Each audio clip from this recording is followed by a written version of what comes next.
পৃথিবীর বুকে আমার নবী এবং মুসলমানদের যেই জাতি সব থেকে বেশি দুশ্মন, ইসলামের যারা সব থেকে বেশি ক্ষতি করে, তার নাম হলো ইহুদি।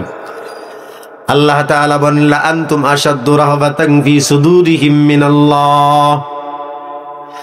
আল্লাহ তাআলা বলেন, ইমানদারের দল ইহুদিরা তোমাদেরকে সব থেকে বেশি ভয় করে। আমি আল্লাহ থেকেও তোমাদেরকে ইহুদিরা ইমানদারদেরকে বেশি ভয় করে।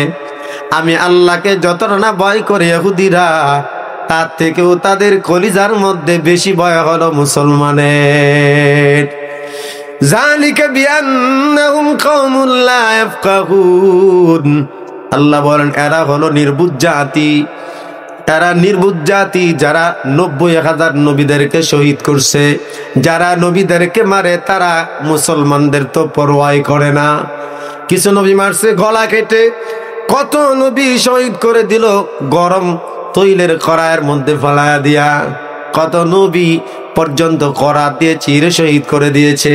এই অভিশপ্ত জাতি আল্লাহর নবীকে মারার জন্য দাওয়াত করেছে। আল্লাহর নবী গায়েব জানে না, আল্লাহর নবী দাওয়াত গ্রহণ করলেন এই আশায়।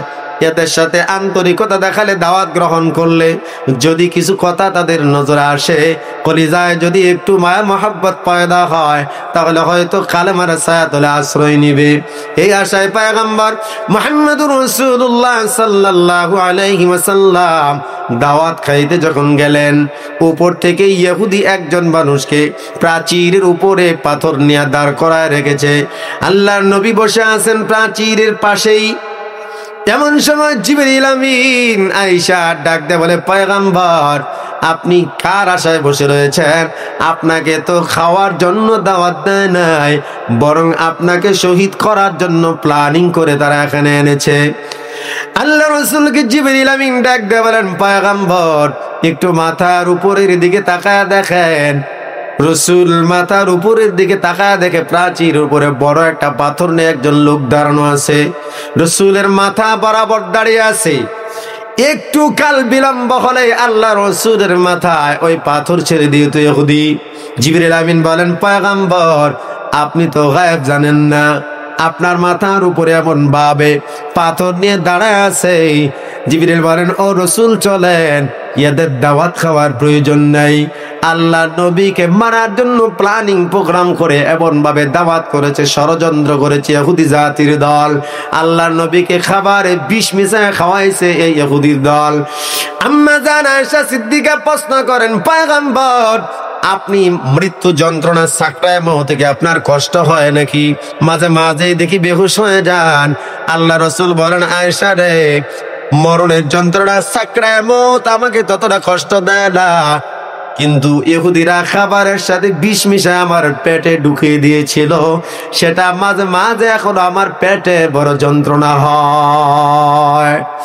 মুসলমান ভাইরা আমার, আল্লাহ তাআলা বলেন, লা আনতুম আশাদ্দু রাহবাতান ফি সুদুরিহিম মিনাল্লাহ।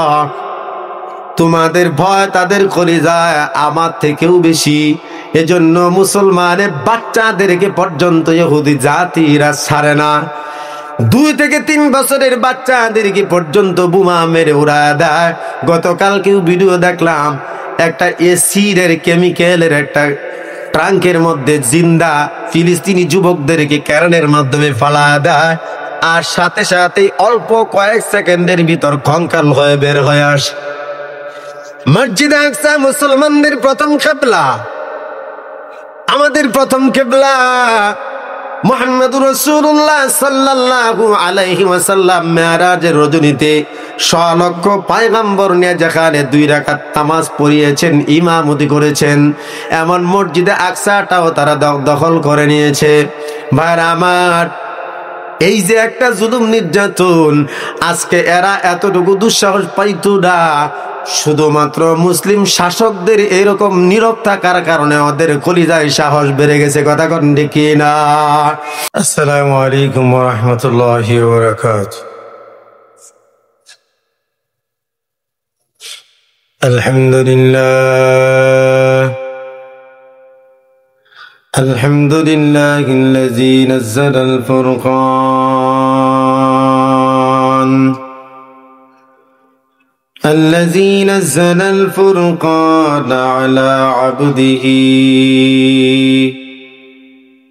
على عبده ليكون للعالمين نذيرا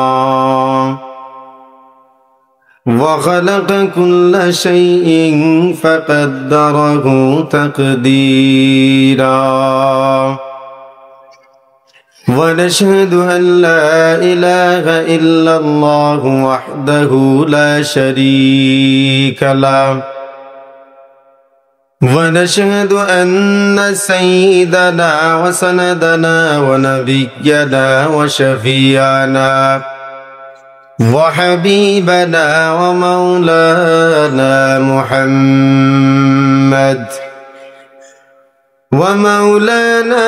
محمدا عبده ورسوله صلى الله تعالى عليه وعلى آله وأصحابه وبارك وسلم تسليما كثيرا أما بعد فأعوذ بالله من الشيطان الرجيم بسم الله الرحمن الرحيم لأنتم أشد رهبة في صدورهم من الله ذلك بأنهم قوم لا يفقهون صدق الله العظيم وصدق رسوله النبي الأمي الكريم ونحن على ذلك من الشاهدين والشاكرين والذاكرين والحمد لله رب العالمين درود إبراهيم بوري সবাই আওয়াজ করে নবীর মহব্বতে درود إبراهيم بوري اللهم صل على محمد وعلى آل محمد كما صليت على إبراهيم وعلى آل إبراهيم إنك حميد مجيد اللهم بارك على محمد وعلى آل محمد كما باركت على إبراهيم وعلى آل إبراهيم إنك حميد مجيد निगाह मुमिन से तू बदल जाती है तकदीर निगाह मुमिन से तू बदल जाती है तकदीर बंदा की क़ुव्वत नहीं कुदरत का इशारा ए बंदा की क़ुव्वत नहीं कुदरत का इशारा ऐ मर्द खिरद तर्क मासी की ज़रूरत ऐ मर्द खिरद तर्क मासी की ज़रूरत अब सोहबत सालह की सवा कोई नहीं चारा अब सोहबत सालह की सवा कोई नहीं चारा मरदूद है पीछे हमें खबर नहीं लेकिन मरदूद है पीछे हमें खबर नहीं लेकिन एक वक्त में खालक जो अमाल है सारा এক ওয়াক্ত মে হালাকে জো আমাল গসারা।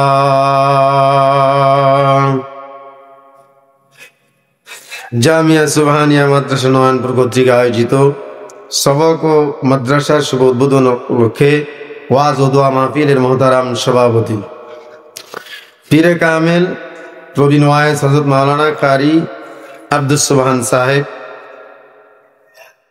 মোহতারাম বুজুর্গ উলামায়ে কেরাম, দিন থেকে শুরু হয়েছে আজকের এই আয়োজন। বয়ান করেছেন আল্লামা জুনায়েদ আল হাবিব। এখনো যারা বয়ান করবেন তাদের মধ্যে উপস্থিত রয়েছেন আল্লামা মুফতি হাবিবুল্লাহ মাহমুদ কাসিমি, মুফতি ওয়ালিউল্লাহ সাহেব দামাত বারাকাতুহুম, মাওলানা কামরুল ইসলাম বিন অলিপুরি। উনি কিছুক্ষণের ভিতরে চলে আসবেন। আমি উনার আসার আগ পর্যন্ত খুব অল্প কয়েকটি কথা বলবো ইনশাআল্লাহ, আল্লাহ তাআলা যদি তৌফিক দান করেন। সবার আগে আল্লাহ তাআলার কাছে শুকরিয়া আদায় করি যে আল্লাহ পাক রব্বুল আলামিন এই এলাকায় এমন সুন্দর পরিবেশে একটি দ্বীনি মারকাজ প্রতিষ্ঠা করার মতো তৌফিক দান করেছেন। সেই উপলক্ষে আজকে এই মাহফিলের আয়োজন জান্নাতের বাগানে। আল্লাহ তাআলা দয়া করে মায়া করে আমাদেরকে বসার তৌফিক দিয়েছেন, সেজন্য শুকরিয়া দান বলি আলহামদুলিল্লাহ। তো ভাইরা আমার, মাদ্রাসাগুলো হলো দ্বীনের কেন্দ্র, মারকাজ। দ্বীনি মাদ্রাসা মুসলমানদের ঈমান রক্ষার কেন্দ্র। প্রতিটা দেশ রক্ষার জন্য সেনাবাহিনী থাকে, নিরাপত্তা বাহিনী যেমন থাকে, তাদের জন্য একটা ক্যান্টনমেন্টের প্রয়োজন হয়, ঠিক না? ইসলাম ধর্মটাকে হেফাজত করার জন্য, রক্ষা করার জন্য নবীদের জিম্মাদারি নায়েবে নবী বানায় আল্লাহ পাক উলামায়ে কেরামকে জমিনে নির্বাচিত করেছে। আর এই উলামায়ে কেরাম তৈরি হওয়ার ক্যান্টনমেন্ট হলো এই মাদ্রাসা, ঠিক না? ঠিক বলেন তো। দিন রক্ষার জন্য সেনাবাহিনী হলো উলামায়ে কেরাম। কারা ভাই? দিন রক্ষার জন্য, ধর্ম রক্ষার জন্য, মুসলমানদের ঈমান আকীদা হেফাজত করার জন্য যারা অতন্দ্র প্রহরী, যারা সব সময় এর পিছনে কাজ করেন দিন রাত, সেনাবাহিনীর মতো। দেখবেন যত গরম থাক তারপরেও তাদের পোশাক কিন্তু চেঞ্জ হয় না, তাদের স্যুট বুট কিন্তু চেঞ্জ হয় না, কারণ এটাই তাদের ইউনিফর্ম, ঠিক না? ঠিক। জাতির জন্য তারা নিজেদের কষ্ট এইভাবে বিলীন করে দেয় জাতির জন্য। ঠিক সেরকম মুসলমানদের আকীদা হেফাজত করার জন্য, ধর্মকে প্রতিষ্ঠা রাখার জন্য, জমিনের বুকে আল্লাহ তাআলার কালেমা উঁচু রাখার জন্য উলামায়ে কেরাম জেল জুলুম নির্যাতন সহ্য করে, সকল বাধা উপেক্ষা করে, মানুষের গালিগালাজ তিরস্কার অপমান লাঞ্ছনা সব কিছু হজম করে জাতির জন্য নিজেদের প্রাণকে বিসর্জন দিয়ে কুরবানি দিয়ে দেয়। এবং মৌসুম যাই হোক, তাদের পোশাক লেবাসে কোনো পরিবর্তন হয় না, ঠিক না? ঠিক বলেন। লেবাসের মধ্যে কোনো পরিবর্তন হয় না, গরমে যেই পোশাক এবং শীতকালেও, কথা কন্যা দিয়ে আপনারা না পরিবর্তন হয়। সেনাবাহিনীর পোশাক চেঞ্জ হয়, উলামায়ে কেরামের পোশাক চেঞ্জ হয়। সেনাবাহিনীর পোশাক তো চেঞ্জ হয় ছুটিতে গেলে, কিন্তু গেঞ্জিরাও কিন্তু ওই কালার থাকে, কথা বলেন ঠিক না? ঠিক। তো উলামায়ে কেরাম ছুটিতে থাকুক আর ঘুমায়া থাকুক, তাদেরও কিন্তু গেঞ্জির ইউনিফর্মও আলাদা, কথা বলেন। পাঞ্জাবি জুব্বা যেমন আলাদা, তাদের টুপিও আলাদা, তাদের গেঞ্জিও আলাদা, ঠিক না? ঠিক বলেন। তাহলে এই জমিনে দিন প্রতিষ্ঠা করার জন্য, দিনকে হেফাজত করার জন্য নিবেদিত প্রাণ সেনাবাহিনীর মতো যারা হরদম কাজ করে যায়, তাদের নাম হলো উলামায়ে কেরাম। আর উলামায়ে কেরামকেই আপনার জাতির মুসলমানের যত দুঃখ দুর্দশা, যত ফিকির, সব কিছু উলামায়ে কেরাম হজম করে। সাধারণ মানুষ ততটা নির্যাতন হজম করে না যতটা উলামায়ে কেরাম করে। উলামায়ে কেরাম জাতিকে উদ্বুদ্ধ করে, কঠিন ইমানি বক্তব্য দিয়া জাতিকে সজাগ করে দেয়। বিভিন্ন ইমান আকীদার দুর্যোগপূর্ণ অবস্থায় আল্লাহ নবী রাসূল নিয়ে যখন কোনো দেশে, আমাদের দেশে যখন বিভ্রান্ত ছড়ায় দেওয়া হয়, গালিগালাজ করা হয়, কটূক্তি করা হয়, কোনো বড় বড় বুজুর্গদেরকে যখন তিরস্কার করা হয়, তখন সবার আগে বাংলাদেশের উলামায়ে কেরাম নিজেদের জীবন বাজি রেখে মাঠে ময়দানে কথা বলে যান। মামলা মুকদ্দমার হুমকি পরোয়া না করে আপনারা জানেন, সেসব কথা আমি সামনে টানতেছি না, পিছনের ইতিহাস আপনারা জানেন। কত ওলামায়ে কেরাম জেলখানায় গিয়েছে, কত ওলামায়ে কেরাম নির্যাতন সহ্য করেছে। কিসের জন্য? ক্ষমতার জন্য নয়, শুধুমাত্র ওলামায়ে কেরাম জাতিকে দ্বীনের সহি সমাজ বুঝ দেওয়ার জন্য নিজেদের এই সমস্ত হুমকি টমকি পরোয়া না করে জনসম্মুখে রাজপথে নিজেদের দীপ্ত কণ্ঠে জাতিকে সজাগ করার জন্য নিজেরা বক্তব্য দিয়ে তারা জেল জুলুম নির্যাতন সহ্য করেছে।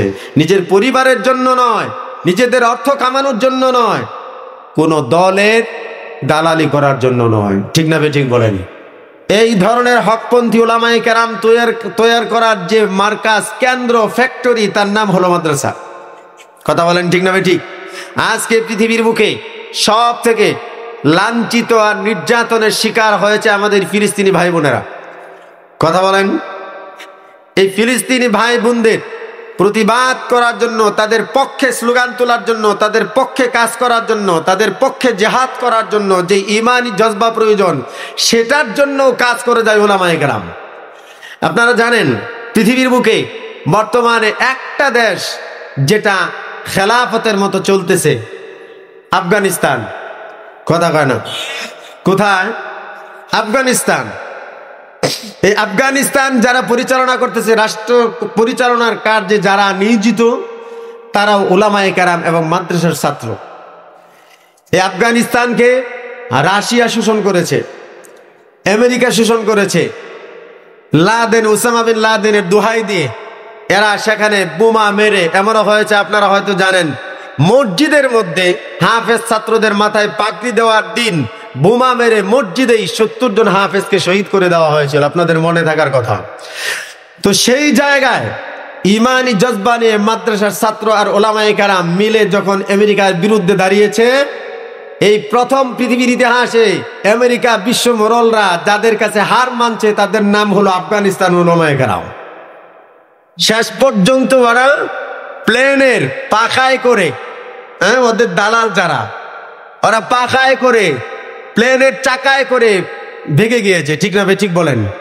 আমরা বলতে চাই, আমাদের দুশ্মন, আল্লাহর দুশ্মন, নবীর দুশ্মন, জাতির দুশ্মন, পৃথিবীর মানব জাতির দুশ্মন হলো ইহুদি। ঠিক না ঠিক বলেন? আমার নবীকে মারার জন্য খাবারের সাথে বিষ মিলিয়েছে, মারার জন্য জাদু মন্ত্র করেছে। পৃথিবীর বুকে আমার নবী এবং মুসলমানদের যেই জাতি সব থেকে বেশি দুশ্মন, ইসলামের যারা সব থেকে বেশি ক্ষতি করে, তার নাম হলো ইহুদি। আল্লাহ তাআলা বলেন, লা আনতুম আশাদ্দু রাহবাতান ফি সুদুরিহিম মিনাল্লাহ। আল্লাহ তাআলা বলেন, ইমানদারের দল ইহুদিরা তোমাদেরকে সব থেকে বেশি ভয় করে। আমি আল্লাহ থেকেও তোমাদেরকে ইহুদিরা ইমানদারদেরকে বেশি ভয় করে। আমি আল্লাহকে যতটা না ভয় করে ইহুদিরা, তার থেকেও তাদের কলিজার মধ্যে বেশি ভয় হলো মুসলমানের। যালিকা বিআন্নাহুম কওমুন লা ইয়াফকাহুন। আল্লাহ বলেন, এরা হলো নির্বুঝ জাতি। এরা নির্বুঝ জাতি, যারা 90,000 নবীদেরকে শহীদ করছে। যারা নবীদেরকে মারে তারা মুসলমানদের তো পরোয়াই করে না। কিছু নবী মারছে গলা কেটে, কত নবী শহীদ করে দিল গরম তৈলের কড়াইয়ের মধ্যে ফালায়া দিয়া। কত নবী পর্যন্ত কড়া দিয়ে চিরে শহীদ করে দিয়েছে। এই অভিশপ্ত জাতি আল্লাহর নবীকে মারার জন্য দাওয়াত করেছে। আল্লাহর নবী গায়েব জানে না, আল্লাহর নবী দাওয়াত গ্রহণ করলেন এই আশায়, এদের সাথে আন্তরিকতা দেখালে, দাওয়াত গ্রহণ করলে যদি কিছু কথা তাদের নজরে আসে, কলিজায় যদি একটু মায়া মহাব্বত পয়দা হয়, তাহলে হয়তো কালেমার ছায়াতলে আশ্রয় নিবে। এই আশায় পয়গম্বর মুহাম্মদুর রাসূলুল্লাহ সাল্লাল্লাহু আলাইহি ওয়াসাল্লাম দাওয়াত খাইতে যখন গেলেন, উপর থেকে ইহুদি একজন মানুষকে প্রাচীরের উপরে পাথর নিয়ে দাঁড় করায় রেখেছে। আল্লাহর নবী বসে আছেন প্রাচীরের পাশেই। এমন সময় জিবরিল আমিন আয়েশা ডাক দেয়, বলে, পয়গম্বর আপনি কার আশায় বসে রয়েছেন? আপনাকে তো খাওয়ার জন্য দাওয়াত দেয় নাই, বরং আপনাকে শহীদ করার জন্য প্ল্যানিং করে তারা এখানে এনেছে। আল্লাহ রাসূলকে জিবরিল আমিন ডাক দিয়ে বলেন, পয়গম্বর একটু মাথার উপরের দিকে তাকায় দেখেন। রসুল মাথার উপরের দিকে তাকায় দেখে প্রাচীর উপরে বড় একটা পাথর নিয়ে একজন লোক দাঁড়ানো আছে। রসুলের মাথা বরাবর দাঁড়িয়ে আছে। একটু কাল বিলম্ব হলে আল্লাহ রসুলের মাথায় ওই পাথর ছেড়ে দিত ইহুদি। জিবরিল আমিন বলেন, পয়গম্বর আপনি তো গায়েব জানেন না, আপনার মাথার উপরে এমন ভাবে পাথর নিয়ে দাঁড়ায় আছে। জিবরিল বলেন, ও রসুল চলেন, এদের দাওয়াত খাওয়ার প্রয়োজন নাই। আল্লাহ নবীকে মারার জন্য প্ল্যানিং প্রোগ্রাম করে এমন ভাবে দাওয়াত করেছে, ষড়যন্ত্র করেছে ইহুদি জাতির দল। আল্লাহ নবীকে খাবারে বিষ মিশায় খাওয়াইছে এই ইহুদির দল। আম্মা জান আয়েশা সিদ্দিকা প্রশ্ন করেন, পয়গম্বর আপনি মৃত্যু যন্ত্রণা সাকরায় মওত থেকে আপনার কষ্ট হয় নাকি? মাঝে মাঝে দেখি বেহুশ হয়ে যান। আল্লাহ রসুল বলেন, আয়েশা রে, মরণের যন্ত্রণা সাকরায় মওত আমাকে ততটা কষ্ট দেয় না, কিন্তু ইহুদিরা খাবারের সাথে বিষ মিশায় আমার পেটে ঢুকিয়ে দিয়েছিল, সেটা মাঝে মাঝে এখন আমার পেটে বড় যন্ত্রণা হয়। মুসলমান ভাইরা আমার, আল্লাহ তাআলা বলেন, লাআনতুম আশাদ্দু রাহবাতান ফি সুদুরিহিম মিনাল্লাহ, তোমাদের ভয় তাদের কলিজায় আমার থেকেও বেশি। এজন্য মুসলমানের বাচ্চাদেরকে পর্যন্ত ইহুদি জাতিরা ছাড়ে না। 2 থেকে 3 বছরের বাচ্চাদেরকে পর্যন্ত বোমা মেরে উড়ায় দেয়। গতকালকেও ভিডিও দেখলাম, একটা এসিডের কেমিক্যালের একটা ট্রাঙ্কের মধ্যে জিন্দা ফিলিস্তিনি যুবকদেরকে ক্যারেনের মাধ্যমে ফালা দেয়, আর সাথে সাথেই অল্প কয়েক সেকেন্ডের ভিতর কঙ্কাল হয়ে বের হয়ে আসে। মসজিদে আকসা মুসলমানদের প্রথম কিবলা, আমাদের প্রথম কিবলা। মুহাম্মদুর রাসূলুল্লাহ সাল্লাল্লাহু আলাইহি ওয়াসাল্লাম মেরাজের রজনীতে 100 লক্ষ পয়গম্বর নিয়ে যেখানে 2 রাকাত নামাজ পড়িয়েছেন, ইমামতি করেছেন, এমন মসজিদে আকসাটাও তারা দখল করে নিয়েছে। ভাইরা আমার, এই যে একটা জুলুম নির্যাতন, আজকে এরা এতটুকু দুঃসাহস পাইতো না, শুধুমাত্র মুসলিম শাসকদের এরকম নীরব থাকার কারণে ওদের কলিজায় সাহস বেড়ে গেছে। কথা কোন ঠিক না? আরব কান্ট্রিগুলো যদি একটু ইমানি হুঙ্কার দেয়, যদি তেল চালান বন্ধ করে দেয়, বোমার বিমান উড়ানোর মতো ক্ষমতা তাদের নাই, তাদের অস্ত্র মজুদ শেষ হয়ে যাবে। কিন্তু দুঃখের বিষয়, আরব কান্ট্রি মুসলিম শাসকরা ক্ষমতার জন্য তারা অন্ধ হয়ে মুখে কুলু পেটে বসে আছে। কথা কোন ঠিক না? বাংলাদেশ এক ইতিহাসের নাম। বাংলাদেশের মুসলমান যতটা ঈমান আর ধর্ম পরায়ণ পৃথিবীর বুকে কোনো জাতি এমন নাই। বাংলাদেশ দেখা দিছে 12 তারিখে, কথা কয় না, 12 তারিখ দেখা দিছে। এমনকি আমি তো বলি, বর্ডারের সীমারেখা যদি না থাকতো, বর্ডারের যদি বাধা না থাকতো, ভিসা প্রসেসিং যদি না লাগতো, আমার তো মনে হয় বাংলার যুবকরা, কোটি কোটি যুবক এখনো পর্যন্ত মুসলমানদের পাশে ফিলিস্তিনে গিয়া জিহাদে অংশগ্রহণ করতো। কথা কোন দেখে না? লাখো কোটি যুবক পাগল হয়ে আছে জান বিলিয়ে দেওয়ার জন্য, ফিলিস্তিনি ভাই বোনদের জন্য, যাদের কলিজায় বুক ফাটা কান্না আসে, যারা রাতের আধারে তাহাজ্জুদে চোখের পানি ছেড়ে ছেড়ে কাঁদে, এমন জাতি পাগল হয়ে আছে। আমরা বলি সরকার প্রধানকে ভিসা প্রসেসিং করে আমাদেরকে যাওয়ার অনুমতি দিয়ে দেন। দেখবেন বাংলাদেশ থেকে কোটি কোটি ইমানদার মুসলমান নিজেদের পরিবারকে আল্লাহর জিম্মায় রাইখা মাথায় কাফনের কাপড় বেঁধে ফিলিস্তিনে রওনা দিবে। কথা কোন দেখে না?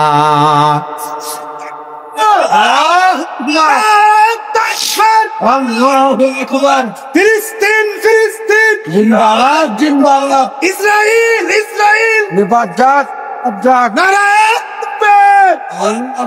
ফিলিস্তিনের শত্রুরা হুঁশিয়ার। তো ভাইরা আমার,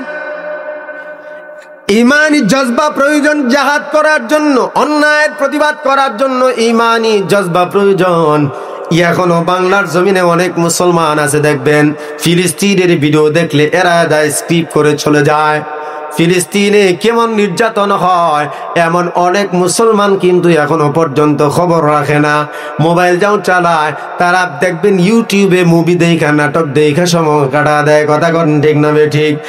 এখনো পর্যন্ত যারা বেখবর, মুসলমানদের এমন অবস্থা নিয়ে যারা বেখবর, পৃথিবীর মুসলমানরা যেমন নির্যাতনের শিকার হয়, ফিলিস্তিনি ভাই বোনদের যেমন নির্যাতন হচ্ছে, ওরে মুসলমানের দল এমনও তো হতে পারে আমেরিকা বিশ্ব মরলরা যেমন ভাবে ইসরায়েলকে পাগল কুকুরের মতো যেমন লেলা দিছে, আজ হোক কাল হোক খোদা না করুন বাংলাদেশে যেন এমন কোন অবস্থার সৃষ্টি না হয়। কথা কোন ঠিক না ভাই? আমার সব থেকে দুঃখের বিষয়, সৌদি আরব ইসলামের প্রাণকেন্দ্র, যেখানে কোরআন নাজিল হইল, যেখানে পয়গম্বর আরবি আগমন করলেন, যেখানে দাজ্জাল পর্যন্ত ঢোকার ক্ষমতা নাই, পয়গম্বর ইব্রাহিম খলিলুল্লাহ যেখানে তারা দোয়া করছেন, ও মালিক এই যে শহরটাকে আপনি নিরাপদ বানায় দেন, এই শহরের মানুষগুলোর খাবার আপনি বরকত দিয়ে ভরে দেন, কিয়ামত পর্যন্ত যেন কোনো খাবারের অভাব না হয়।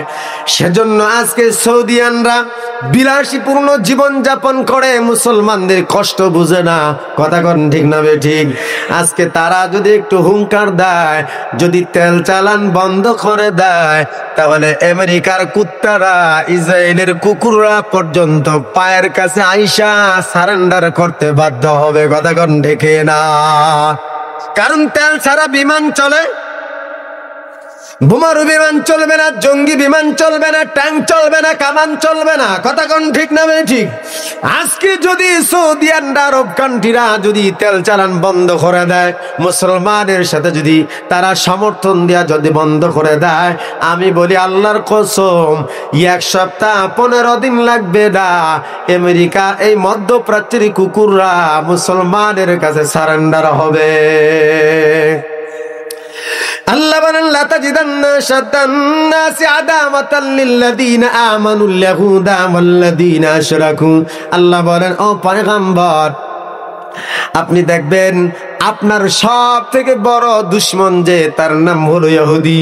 ইমানদারের সব থেকে বড় দুশমন তার নাম ইহুদি, এবং 1 নাম্বার দুশমনের নাম ইহুদি, 2 নাম্বার দুশমনের নাম হলো মুশরিকের দল। কারা? 1 নাম্বার ইহুদি, 2 নাম্বার নাসারা মুশরিকগণ। আজকে আমেরিকা এমন ভাবে সমর্থন দিয়া যাদের কোনো আশ্রয় নাই, আল্লাহর নবী মক্কা মদিনা থেকে ইহুদিদেরকে বের করে দিয়েছিল। ওলামায়ে কেরাম জানেন বনি কুরাইজার যুদ্ধ। কথা কন ঠিক না? এদের কোনো আশ্রয় ছিল না। এমন কি আল্লাহ বলেন যুরিবাত আলাইহিমুজ জিল্লাতু ওয়াল মাসকানা, এদের উপর অপমান লাঞ্ছনার লানত আমি আল্লাহ দিলাম। সব নবীদের লানত, আল্লাহ তাআলার লানত। এদের কোনো ঘরবাড়ি থাকবে না। ইসরায়েল এখনো পর্যন্ত আছে, কিন্তু অবৈধভাবে গোটা বিশ্বের দেশেরা কিন্তু ইসরায়েলকে রাষ্ট্রীয় অনুমতি এখনো পর্যন্ত দেয় নাই। কথা কোন দেখে না? ইহুদিদের ইতিহাস তালাশ করে দেখবেন, এটা ইটালি থেকে বিতাড়িত হয়েছে, ফ্রান্স থেকে বিতাড়িত হয়েছে, জার্মানি হিটলার তো মার্সেই কয় লাখ জানেন আপনারা, রাশিয়া থেকে বিতাড়িত হয়েছে, মক্কা মদিনা থেকে বিতাড়িত হয়েছে, পৃথিবীর সব দেশ থেকে বিতাড়িত হয়েছে। এখন যেখানে আছে মুসলমানদের এই পবিত্র ভূমি ফিলিস্তিন জবরদখল করে বসে আছে, আর আমাদের মুসলিম শাসকরা একটা মুখ দিয়া কথা পর্যন্ত বলে না। ক্ষমতার লোভ এদেরকে অন্ধ বানিয়ে দিয়েছে, মুনাফিকের মতো হয়ে গেছে এরা। আরব কান্ট্রি যদি ডাক দেয়, পুরো বিশ্বের সকল মুসলমান একসাথে যদি আওয়াজ তোলে, তাহলে আর আটলান্টিক সাগরে পালানোর সুযোগ পাবে না। কথা কোন ঠিক না? মুসলমানদের ঈমানি জজবার সামনে পৃথিবীর কোন শক্তি টিকতে পারে না। হযরত সাদ বিন আবি ওয়াক্কাস 30,000 সাহাবী নিয়ে যখন দরিয়ার কিনারে দাঁড়ায় একটা নারায়ে তাকবীরের ধ্বনি দিয়েছিল, ইরানীরা রাজপ্রাসাদ ছেড়ে পালাইছে। আমরা সেই জাতি। আর আজকে ফিলিস্তিনিদের ভিডিও দেখলে খাবার গলা দিয়ে নামে না, চোখে ঘুম আসে না, ঘুমের মধ্যে এমন ভয়ঙ্কর ভিডিও ভেসে আসে। কিন্তু কপাল পোড়া জাতি আমরা। যুগে যুগে মুসলিম শাসকগণ বেঈমানি করার কারণে পৃথিবীর বুক থেকে খেলাফত সিস্টেম চলে গেছে। কথা বলেন ঠিক না ঠিক? আজকে আমার দেশেও কেন এমন হয়? কেন বারবার এমন রাক্ষস আমাদের মাথায় চেপে বসে? আপনার আমার ইমানি জজবা নেই, পুরুষদেরকে ক্ষমতায় বসানোর জন্য আমাদের কোনো মাথা ব্যথা নেই। কথা বলেন, স্বাধীনতার পর যারাই ক্ষমতা আসছে তারাই কোনো না কোনো ভাবে আমাদেরকে শোষণ করে খাইছে। কথা কন না কা? বিগত 15 বছর তো এমন ভাবে চেপে পড়ছিল, সবাই নৈরাশ হয়ে গেছে, সব দল কোমরে গামছা বেঁধে ঘুমাইছে, আর সম্ভব না মরার আগ পর্যন্ত। কথা কন ঠিক না ঠিক? তো সব কিছুর মালিক হলেন আল্লাহ। কথা বলেন, আব্রাহার হস্তি বাহিনী যখন কাবাগর ধ্বংস করার জন্য চলে আসছে, তখন পয়গম্বরের দাদা আব্দুল মুত্তালিব কাবা ঘরের কিনারায় দাঁড়ায় বলে, মালিক ঘর আপনার, আমি আপনার গোলাম, দুর্বল, আমার উট ছিনতাই করছে, আমি উট গুলো নিয়ে চলে যাই, আপনার ঘর আপনি বাঁচান, আমার ক্ষমতা নেই। তো আব্রাহার বাদশার কাছে, বাহিনীর কাছে যখন ওনার উট ফেরত চাইছেন, তখন কি বলছে যে তুমি কাপুরুষ, তোমার মনিবের ঘর হেফাজত করতে পারো না। কয় এটা ঘর তো আমার না, ঘর তো তার, তো যার ঘর সে হেফাজত করবে। আপনাদের কি মনে হয় পৃথিবীর কোন দেশ, কোন মুসলমান যদি ফিলিস্তিনের পাশে না দাঁড়ায়, যদি বাইতুল মুকাদ্দাস রক্ষার যুদ্ধে যদি না জড়ায়, জিহাদ করতে যদি না যায়, বাইতুল মুকাদ্দাস ধ্বংস করার মতো শক্তি পৃথিবীর কোন মানুষের নেই মিয়া। কারণ ওটা নবীদের পবিত্র জায়গা, মুসলমানদের প্রথম কিবলা। ওই ঘর কিয়ামত পর্যন্ত থাকবে, ওটা ধ্বংস কেউ করতে পারবে না। আজ হোক কাল হোক, যখন প্রয়োজন দেখা দিবে, মুসলমানরা যখন ব্যর্থ হয়ে যাবে, তখন আল্লাহ তাআলা সেই আব্রাহা বাহিনী ধ্বংস করার জন্য যেমন আবাবিল ছোট্ট পাখি পাঠিয়ে তাদেরকে যেমন ধ্বংস করেছে, আল্লাহ চাইলে আবারও আবাবিল পাঠায় দিতে পারে কি পারে না? আমাদের দেশে জালেমদের কাছ থেকে বাঁচানোর জন্য আবাবিল নামের আরেক নাম ছাত্র বাহিনী পাঠিয়ে দিয়েছিল আল্লাহ। ঠিক না ঠিক বলেন? যখন সবাই আমরা ব্যর্থ, ঘর থেকে বের হতে পারি না, তখন আল্লাহ পাক ছাত্র নামের আবাবিল পাঠিয়ে দিয়েছে। তো আমরা যদি ব্যর্থ হয়ে যাই, আল্লাহ তার বাহিনী দিয়া ঠিকই রক্ষা করবেন, কিন্তু কি জবাব দেবেন হাসরের ময়দানে? যে মুসলমানের ঘরে জন্ম দিয়েছিলাম, আমাকে আল্লাহ মানতি, মুহাম্মদকে নবী মানতি, কিন্তু তোদের ভাই বোনদের হেফাজতের জন্য তুই কতটুকু প্রচেষ্টা করেছিলি? জবাব দাও। আপনার কি জবাব থাকবে? জবাব আছে? আজকে ইসরায়েলি পণ্য হাজারো চেষ্টা করে আপনাদেরকে বয়কট করাতে পারি না। যতই বলি, দোকানদার পর্যন্ত বলে ভাই এটা নিয়েন না, কারে দেন। আজকে আপনার ইসরায়েলি পণ্য কেনার কারণে, ইসরায়েলি পণ্যের টাকা দিয়ে, এই টাকা তাদের কাছে যায়, সেই টাকা দিয়ে তেল কিনে, সেই টাকা দিয়ে বোমা বানায়, সেই টাকা দিয়ে ট্যাঙ্ক কিনে, সেই টাকা দিয়ে যুদ্ধ বিমান বানায়, আর এগুলো দিয়েই আপনার ভাই বোন, আপনার মেয়ের মতো বাচ্চাদেরকে, তারা নিরীহ মানুষদেরকে বোমা মেরে তাদেরকে শেষ করে দিচ্ছে। আপনার কি মনে হয় যে আমি এটার ভাগিদার হব না? আপনার বাড়িতে যদি ডাকাত আসে, দূর থেকে ডাকাত আসে, চিটাগাং থেকে, আপনার বাড়ির রাস্তা চিনবে? তো চিনা দেওয়ার জন্য আপনার মহল্লার যদি কেউ আপনার বাড়ির রাস্তা চিনা দেয়, ওই ডাকাত যতটুকু ডাকাতি করে যতটা গুনাহগার হয়েছে, ততটা গুনাহগার এই যে রাস্তা দেখায় দিল। ঠিক না ঠিক বলেন? আজকে ইসরায়েলার যেমন ভাবে মুসলমানদেরকে বোমা মেরে যেমন ভাবে হত্যা করতেছে, আপনি তাদের পণ্য কিনে টাকা দিয়ে সহযোগিতা করার ভাবে সমানভাবে দায়ী মিয়া। ইসরায়েলি পণ্যগুলো বয়কট করুন, অর্থনৈতিক পঙ্গু হয়ে যাবে, এমনি এমনি দেখবেন তারা দুর্বল হয়ে যাবে মিয়া। কথা বলেন ঠিক না ঠিক? ইনশাল্লাহ আমরা বয়কট করতে পারবো না? সানসিল করবেন তো ইনশাল্লাহ? আমরা ইসরায়েলি পণ্য কিনবো না, প্রয়োজনে পচে যাবে, কোম্পানি রিটার্ন নেবে। পারবো ইনশাল্লাহ? পারবো তো? ওয়াদা করেন, আপনার না ওয়াদা করেন। আপনি যেমন ব্যবহারের, কেউ ব্যবহার করবে না। আপনার সন্তান যদি ইসরায়েলি পণ্য নিয়ে আসে, আপনি এটা ফেরত দিতে বলবেন, সাথে সাথেই ফেরত দিতে বলবেন।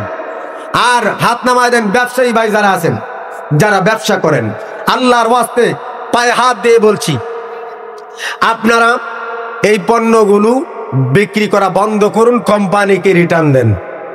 কথা কন্যা দেই। আপনি যদি এই দিক দিয়ে একটু লসও দেখা যাচ্ছে, আল্লাহ চাইলে আপনাকে এর থেকে বেশি বরকত অন্য দিক দিয়ে দিতে পারে কি পারে না?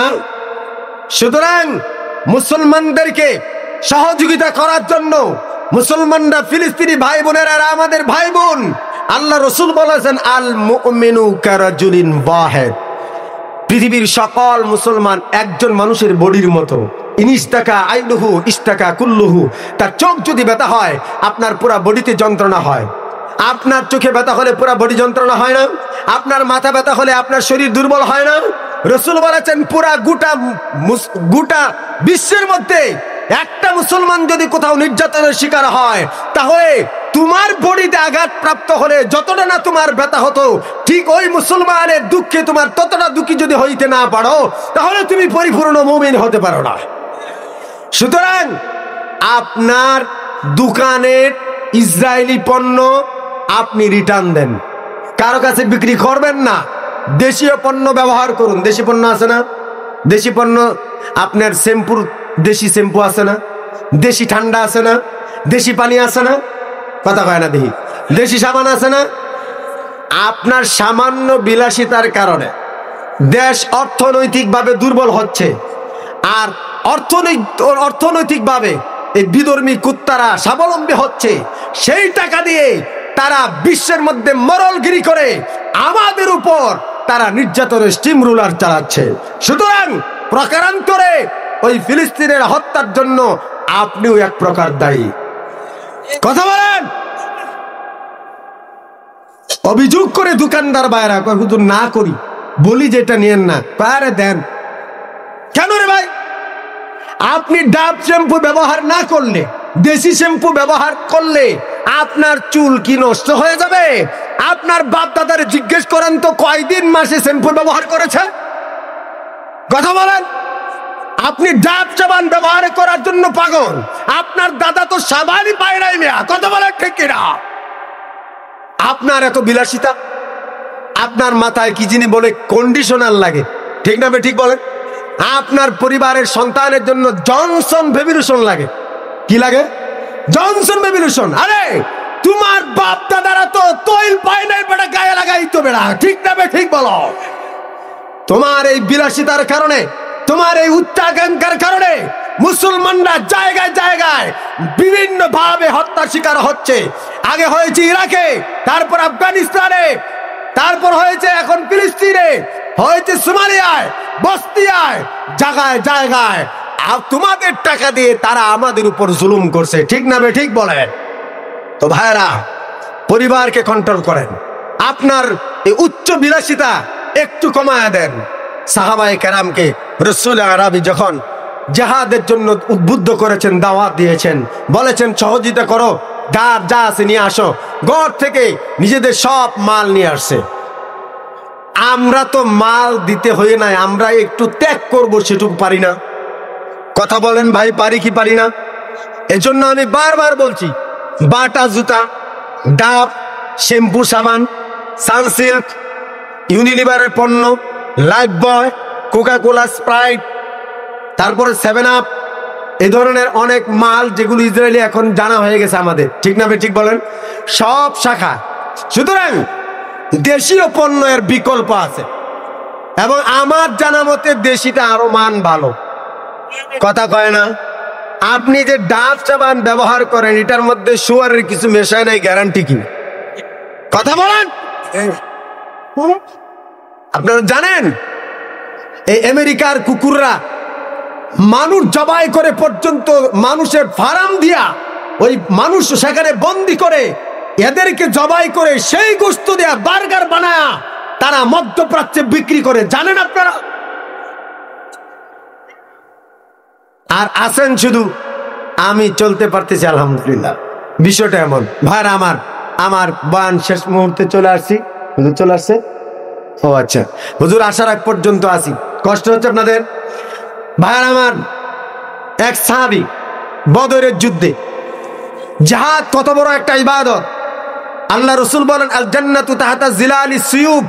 রসুল বলেন ইমানদার যখন জিহাদের ময়দানে তরবারি নিয়ে দৌড়ান, তখন মুজাহিদ ওই তরবারির ঝংকারে, তরবারির ছায়ার মধ্যে তার জান্নাত দেখতে পায়। চিল্লা বলেন সুবহানাল্লাহ। হুনাইনের যুদ্ধে ইকরিমা ইবনে আবি জাহল সহ 3 জন সাহাবী শহীদ হয়েছে একসাথে কাছাকাছি দাঁড়িয়ে। 3 জনের জবান বন্দী হলো, তারা জান্নাত দেখেছে। সুবহানাল্লাহ খান। এই জিহাদে অংশগ্রহণ করার জন্য বদরের প্রান্তরে এক বেঈমান আসছে নবীর কাছে। বেঈমান আয়েশা বলতেছে, মোহাম্মদ আমিও তোমাদের সাথে আমাদের বিধর্মীর বিরুদ্ধে যুদ্ধ করব। রসুল বলেন, মুসলমানের পক্ষে তো বিধর্মীরা যুদ্ধ করতে পারে না। বেঈমান বলে, কি কও মোহাম্মদ, তাহলে কালেমা পড়ায় দাও। সুবহানাল্লাহ বলেন, কালেমা পড়ায় দাও, আমি মুসলমান হয়ে হলেও তোমার পক্ষে যুদ্ধ করতে চাই। রসুল কালেমা পড়ায় দিলেন।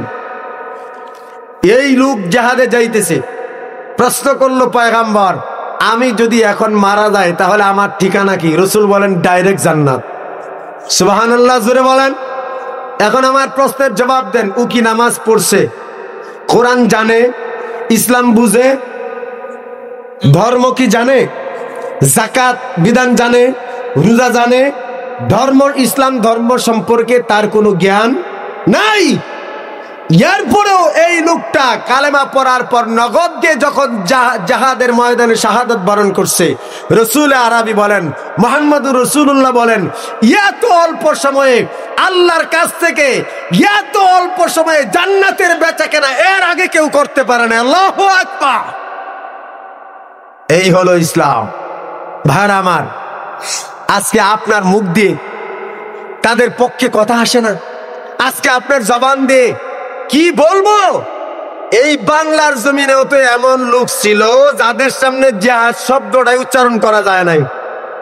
এই কথা কন, জিহাদের বই থাকলে জঙ্গি হয়েছে না? জিহাদের বই, জিহাদ একটা ফরজ ইবাদত। নামাজ যেমন ফরজ, জিহাদ তেমন ফরজ। রোজা যেমন ফরজ, জিহাদ তেমন ফরজ। হজ যাকাত যেমন ফরজ, জিহাদও তেমন ফরজ, তবে সময় সাপেক্ষে, সব সময় নয়। আর এই জিহাদের বই পেলে জঙ্গি বানিয়ে দেওয়া হয়েছে।